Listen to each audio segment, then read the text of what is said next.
welcome back to another episode of Just Say Something podcast. My name is Philip Clark, and I am the CEO here at Just Say Something. And before we get into today's program, I want to make sure that you like, share, and subscribe Just Say Something podcast, and help us to grow our reach so we can have a bigger impact. So, today I want to take a few minutes to talk about something very close to our hearts and our mission here at Just Say Something, and that's International Overdose Awareness Day, which is August 31st. This is a day of remembrance, a day of education, and a day of action.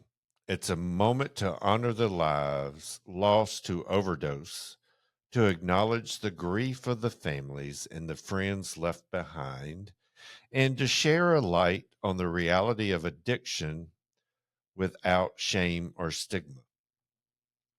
Let me start by saying this: overdose does not discriminate. It doesn't care how old you are, what neighborhood you live in, what kind of family you come from, or what your GPA was in school. We have seen the impact of substance use and overdose ripple through every part of our community. Here in South Carolina and across the country, overdose deaths are rising, especially from fentanyl and other synthetic opioids. These are not just statistics, these are sons, daughters, parents, and partners, neighbors, and friends. Many of them never thought they would find themselves at risk. So today, I want to do three things on this episode. One, break the silence about overdose and addiction. Two, talk about what we can do, especially as parents, caring adults, and community.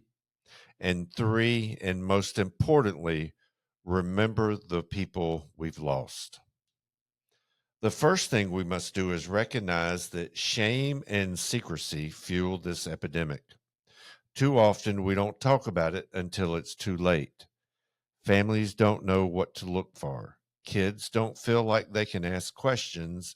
And we as a community sometimes stay silent out of fear, judgment, or just not knowing what to say. But silence costs lives. That's why Just Say Something exists.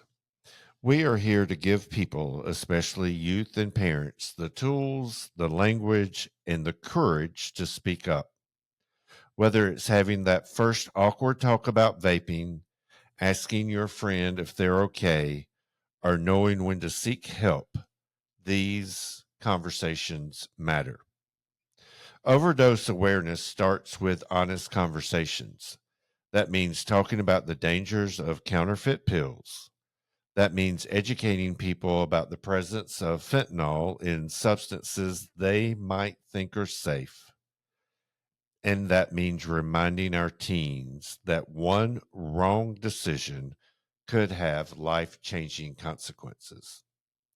But it also means showing compassion because no one starts using thinking they'll end up addicted.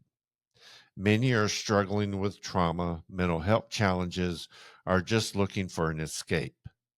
They need help, not judgment. So, what can we do as individuals, family, and as a community? First, and I always say this, is to get educated. Know what substances are out there, what the risks are, and how addiction works. We offer workshops, community sessions at Just Say Something that can help with that. Second, safely dispose of unused prescription meds. You'd be surprised how many people, especially teens, start by misusing meds from a family medicine cabinet. We support locking pill bottles through our Power Collective initiative, local drop off events, and encourage everyone to clean out those cabinets regularly. Third, have a talk. It doesn't have to be perfect. Just start the conversation. Ask your kids what they're seeing. Tell them what your expectations are and listen. Really listen. Fourth, carry naloxone, also known as Narcan. If you don't know what that is, it's a life saving medicine that can reverse an opioid overdose. You don't have to be a doctor to use it. Here in South Carolina, you can get it at many pharmacies, and there are free training programs that will show you how to use it. And finally, support those who are grieving. If you know someone who has lost a loved one to overdose, reach out. Let them know you're thinking of them. This day is especially hard for them. On International Overdose Awareness Day, we remember those we've lost. Maybe you're thinking of a family member, a student, a neighbor, a friend. Maybe you've experienced loss yourself. We see you, we stand with you, and we honor the memory of those no longer with us by continuing the fight for prevention, education, and compassion. Each year, thousands of people around the world gather on August the 31st to light candles, wear purple, share stories, and raise awareness.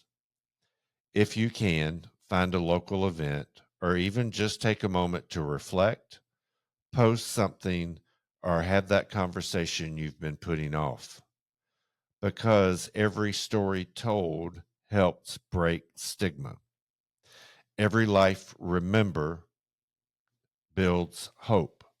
And every step we take together brings us closer to a future where overdose is no longer leading cause of death, but a thing of the past. Before I wrap up, I just want to say if you or someone you know is struggling, you are not alone. Reach out, ask for help. We're here. There are resources, there is hope, and there are people who care.